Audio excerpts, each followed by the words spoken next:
ಬೆಂಗಳೂರಿನಲ್ಲಿ ಯಶವಂತಪುರ ವಿಧಾನಸಭಾ ಕ್ಷೇತ್ರ ಅತ್ಯಂತ ದೊಡ್ಡ ಕ್ಷೇತ್ರ ಸನ್ಮಾನ್ಯ ಅಧ್ಯಕ್ಷರೇ. ಇದರಲ್ಲಿ ನನ್ನ ಕ್ಷೇತ್ರದಲ್ಲಿ ಸುಮಾರು 7-8 ಕೆರೆಗಳು ದೊಡ್ಡ ದೊಡ್ಡ ಕೆರೆಗಳಿದೆ ಸನ್ಮಾನ್ಯ ಅಧ್ಯಕ್ಷರೇ. ಅದರಲ್ಲಿ ಏರೋಹಳ್ಳಿ ಕೆರೆ ಬಹಳ ಕಲುಷಿತ ಆಗಿದೆ. ಹೋದ ಅಸೆಂಬ್ಲಿಯಲ್ಲಿ ಕ್ವಶನ್ ಕೇಳಿದ್ದೆ ಸನ್ಮಾನ್ಯ ಅಧ್ಯಕ್ಷರೇ, ಉಪಮುಖ್ಯಮಂತ್ರಿಗಳು ಅದನ್ನು ಸರಿಪಡಿಸ್ತೀನಿ ಅಂತಕ್ಕಂಥದ್ದು ಹೇಳಿದ್ರು. ಸಾವಿರಾರು ಜನ ಅದರಲ್ಲಿ ವಾಕ್ ಮಾಡ್ತಕ್ಕಂಥವ್ರಿಗೆ ಈಗಲೂ ವಾಕ್ ಮಾಡಕ್ಕಂತ ಆಗ್ತಾ ಇಲ್ಲ. ಎಲ್ಲ ಕಲುಷಿತ ನೀರು ಆ ಕೆರೆಗೆ ಬರ್ತಾ ಇದೆ. ಅದಕ್ಕೆ ಸರಿಪಡಿಸ್ತಕ್ಕಂಥ ಕೆಲಸವನ್ನ ಮಾಡಬೇಕು ಅಂತಕ್ಕಂಥದ್ದನ್ನ ಉಪಮುಖ್ಯಮಂತ್ರಿಗಳಿಗೆ ನಾನು ಕೈ ಮುಗಿದು ಮನವಿ ಮಾಡ್ತಾ ಇದ್ದೇನೆ. ಸಾವಿರಾರು ಜನ ವಾಕ್ ಮಾಡ್ತಕ್ಕಂಥದ್ದು ಆಗ್ತಾ ಇಲ್ಲ. ಅದೇ ತರ ಗಾಂಧಿನಗರ ಕೆರೆ ಇರ್ಬೋದು, ಕೊಡಗೇಹಳ್ಳಿ ಕೆರೆ ಇರ್ಬೋದು, ಅಂದ್ರಳ್ಳಿ ಕೆರೆ ಇರ್ಬೋದು ಸನ್ಮಾನ್ಯ ಅಧ್ಯಕ್ಷರೇ, ಎಲ್ಲ ಕೆರೆಗಳು ಕಲುಷಿತ ಆಗಿದೆ. ಉಪಮುಖ್ಯಮಂತ್ರಿಗಳು ಬೇಕಾದಷ್ಟು ಹಣ ಬಿಡುಗಡೆ ಮಾಡ್ತಾ ಇದ್ದಾರೆ, ಮೇಜರ್ ಒಳಗೆ ಬಿಡುಗಡೆ ಮಾಡ್ತಿದ್ದಾರೆ, ರಾಜಕಾಲುವೆಗೆ ಬಿಡುಗಡೆ ಮಾಡ್ತಿದ್ದಾರೆ. ಆದರೆ ಕೆರೆಗಳಿಗೆ ಕಲುಷಿತ ನೀರು ಹೋಗ್ತಕ್ಕಂಥದಕ್ಕೆ ಹಣ ಬಿಡುಗಡೆ ಮಾಡಬೇಕು ಅಂತಕ್ಕಂಥದ್ದನ್ನು ತಮ್ಮ ಮುಖಾಂತರ ಕೇಳ್ತಾ ಇದ್ದೀನಿ ಸನ್ಮಾನ್ಯ ಅಧ್ಯಕ್ಷರೇ. ನನ್ನ ಕ್ಷೇತ್ರದಲ್ಲಿ 5 ಕಸದ ಘಟಕಗಳಿದೆ ಸನ್ಮಾನ್ಯ ಅಧ್ಯಕ್ಷರೇ. ಉಪಮುಖ್ಯಮಂತ್ರಿಗಳು ಕಾರ್ಪೊರೇಷನ್ ಬಜೆಟ್ ಅಲ್ಲೂ ಕೂಡ ಘೋಷಣೆ ಮಾಡಿದ್ದಾರೆ, ಮುಖ್ಯಮಂತ್ರಿಗಳು ಅವರ ಬಜೆಟ್ ಅಲ್ಲೂ ಕೂಡ ಘೋಷಣೆ ಮಾಡಿದ್ದಾರೆ. 5 ಬೆಂಗಳೂರಲ್ಲಿ ಇರ್ತಕ್ಕಂಥ ಕಸದ ಘಟಕಗಳನ್ನು ಬೆಂಗಳೂರಿನ ಹೊರಗಡೆ ಶಿಫ್ಟ್ ಮಾಡ್ತೀವಿ ಅಂತಕ್ಕಂಥದ್ದು ಸನ್ಮಾನ್ಯ ಅಧ್ಯಕ್ಷರೇ. ಆದರೆ 1 ವರ್ಷ ಆದ್ರೂ ಕೂಡ ಈ 5 ಕಸದ ಘಟಕಗಳು ಹೊರಗಡೆ ಶಿಫ್ಟ್ ಆಗ್ತಾ ಇಲ್ಲ. ಬಹಳ ಕ್ಷೇತ್ರಕ್ಕೆ ತೊಂದರೆ ಆಗ್ತಿದೆ ಸನ್ಮಾನ್ಯ ಅಧ್ಯಕ್ಷರೇ. ಮೂರನೇದು, ನನ್ನ ಕ್ಷೇತ್ರದಲ್ಲೇ ಸನ್ಮಾನ್ಯ ಮುಖ್ಯಮಂತ್ರಿಗಳು ಬಂದು ಭೂಮಿ ಪೂಜೆಯನ್ನು ಮಾಡಿದ್ರು ವಿಷ್ಣುವರ್ಧನ್ ಸಮಾಧಿಗೆ ಸನ್ಮಾನ್ಯ ಅಧ್ಯಕ್ಷರೇ. ಅದು ಬಾಲಕೃಷ್ಣ ನಟರಿಗೆ ಅವ್ರಿಗೆ 10 ಎಕರೆ ಜಮೀನನ್ನು ಕೊಟ್ಟಿರ್ತಕ್ಕಂಥದ್ದು. ಯಾರಿಗೂ ಹೇಳದೆ ನೈಟು ಆ ವಿಷ್ಣುವರ್ಧನ್ ಸಮಾಧಿನ ನೆಲಸಮ ಮಾಡಿರ್ತಕ್ಕಂಥದ್ದು. ವಿಷ್ಣು ಅಭಿಮಾನಿಗಳು ಸ್ಟ್ರೈಕ್ ಮಾಡ್ತಕ್ಕಂಥದ್ದು, ಮತ್ತೊಂದು ಎಲ್ಲ ಮಾಡ್ತಾ ಇರ್ತಕ್ಕಂಥದ್ದು. ಆ ಜಮೀನು ಬಾಲಕೃಷ್ಣ ಅವ್ರಿಗೆ ಕೊಟ್ಟಂಥ ಜಮೀನು, ಆ ಜಮೀನಲ್ಲೇ ವಿಷ್ಣುವರ್ಧನ ಸಮಾಧಿ ಕೂಡ ಇತ್ತು.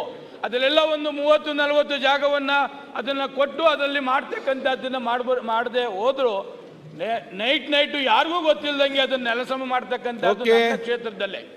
ಇನ್ನೊಂದು, ನಮ್ಮ ಕ್ಷೇತ್ರದಲ್ಲಿ ಕೆಂಪೇಗೌಡ ಬಡಾವಣೆ ಸನ್ಮಾನ್ಯ ಅಧ್ಯಕ್ಷರೇ 4040 ಎಕರೆಯನ್ನು ನೋಟಿಫಿಕೇಶನ್ ಮಾಡಿದ್ದಾರೆ. ಅದರಲ್ಲಿ 2020 ಎಕರೆ ಮಾತ್ರ ಲೇಔಟ್ ಮಾಡಿದ್ದಾರೆ ಸನ್ಮಾನ್ಯ ಅಧ್ಯಕ್ಷರೇ. 1200 ಎಕರೆ ಡಿನೋಟಿಫಿಕೇಶನ್ ಮಾಡಿದ್ದಾರೆ.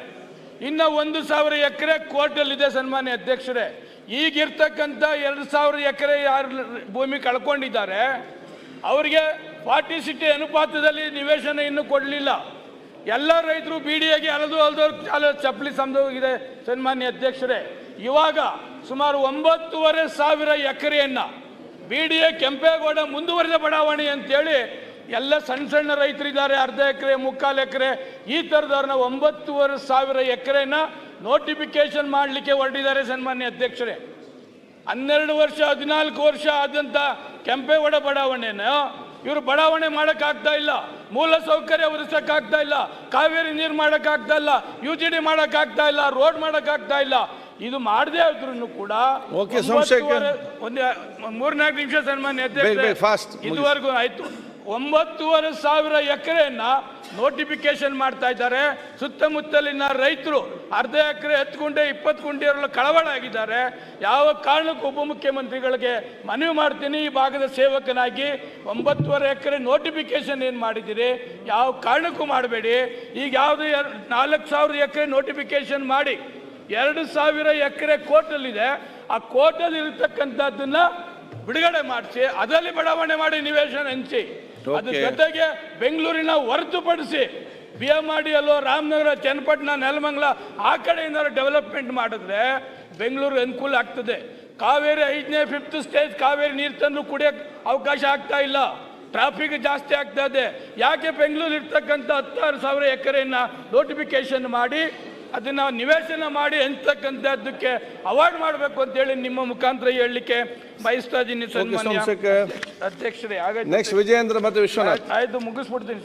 ನಮ್ದು ಮುಖ್ಯಮಂತ್ರಿಗಳು ಸುಮಾರು 100 ಕೋಟಿ ವೈಟ್ ಟಾಪಿಂಗ್ ಕೊಟ್ಟಿದ್ದಾರೆ ಸನ್ಮಾನ್ಯ ಅಧ್ಯಕ್ಷರೇ. ಓಕೆ, ನಿಮ್ಮ ಹತ್ರ ಮಾಹಿತಿ ಬಹಳಷ್ಟಿದೆ, ಅದೆಲ್ಲರೂ ಕೂಡ ಮಾತಾಡಬೇಕಲ್ಲ. 2 ನಿಮಿಷ ಮುಗಿಸ್ತೇನೆ. ಮಲಸಂದ್ರ ಮತ್ತೆ ಕೋಟಿಪಳ್ಯ ಎರಡೂ ವೈಟ್ ಟಾಪಿಂಗ್ ಆಗಿದೆ ಸನ್ಮಾನ್ಯ ಅಧ್ಯಕ್ಷರೇ. ನಿಮ್ಮ ಮುಖಾಂತರ ಉಪಮುಖ್ಯಮಂತ್ರಿಗಳಿಗೆ ಅದನ್ನ ಕರೆದು ಒಂದು ಸಭೆ ಮಾಡಿ ವೈಟ್ ಟಾಪಿಂಗ್ ಏನಿದೆ ಅದನ್ನ ಕಂಪ್ಲೀಟ್ ಮಾಡ್ತಕ್ಕಂಥದ್ದು. ಉತ್ರಳ್ಳಿ ರೋಡ್ ಸನ್ಮಾನ್ಯ ಅಧ್ಯಕ್ಷರೇ 8 ವರ್ಷ ಆಗಿದೆ, ಸುಮಾರು 65 ಕೋಟಿ ಅದನ್ನು ಹಾಕಿಸಿ ಇನ್ನೂ ಕಂಪ್ಲೀಟ್ ಮಾಡ್ತಾ ಇಲ್ಲ.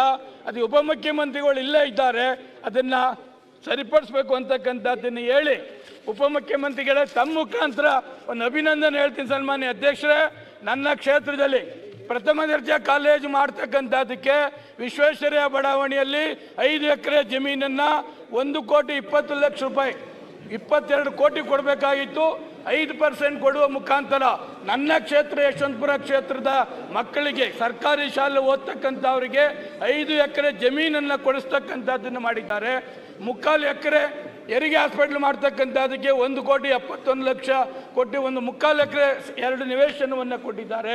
ಡೆವಲಪ್ಮೆಂಟ್ಗೆ ನಿಮ್ಮ ಮುಖಾಂತರ ಉಪಮುಖ್ಯಮಂತ್ರಿಗಳಿಗೆ ಧನ್ಯವಾದಗಳನ್ನು ಈ ಸಂದರ್ಭದಲ್ಲಿ ಹೇಳ್ತೇನೆ. ವಿಜಯೇಂದ್ರ, ನೆಕ್ಸ್ಟ್ ವಿಶ್ವನಾಥ್ ಹೇಳಿ ಮಾತನ್ನು ಮುಗಿಸ್ತಾ